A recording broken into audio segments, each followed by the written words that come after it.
Hey guys, Wade from 7 p.m. Prayer. I wanted to go over today where it's talking about in the first chapter of the book of John, where it's mentioning about John the Baptist being sent by God and being sent to bear witness to Christ who's coming, and that all men would be saved via John bearing witness of Christ and our believing in Christ. Sometimes it's hard to get our minds around the fact that, for the longest time I used to think about just the whole sacrifice of Christ and, why couldn't God can do anything, right? Why didn't he just snap his fingers and fix the problem and then we start over and we get it right this next time, right? No, God actually follows his own rules.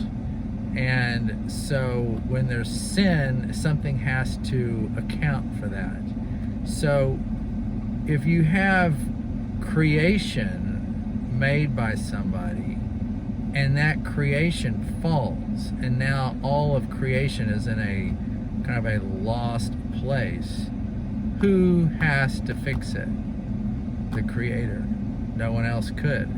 So you could have got it perfect, I could have got it perfect, and it still wouldn't have worked. Not that we could have, and no one can. But the one person who had to get it right did, and now we all have an opportunity because of that. Not only that, so think about this.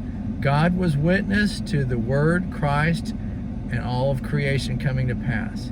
He was witness to us screwing it up with his other ne'er-do-well, Satan, who fell out of heaven.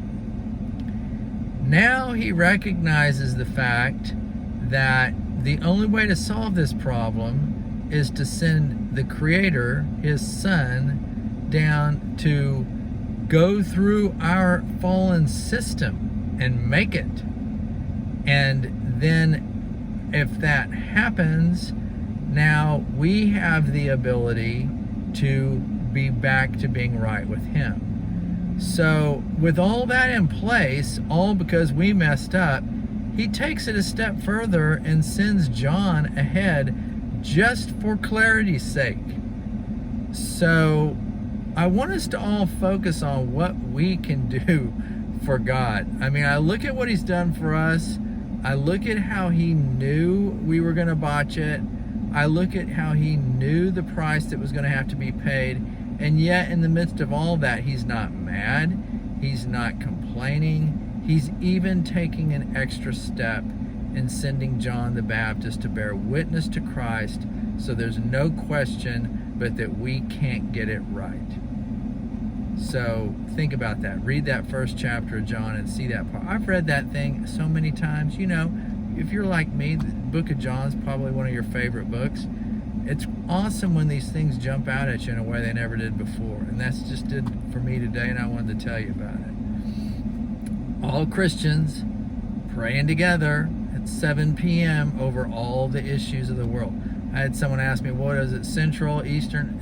I pray Central. But at some point in time, if God willing, there'll be people all over, and 7 p.m. happens 24 times a day around the world. So the goal here is not numbers per se, because if just one person gets help from this, I'm happy. But the goal is that we could find out what would happen if Christians actually prayed together for issues around the world, and the family too. Just the small things, the big things. And what if we put that power of prayer to work? What would that look like? I think it would be amazing. And for some reason, we've never unified all of us in prayer. So here we go. I appreciate you guys.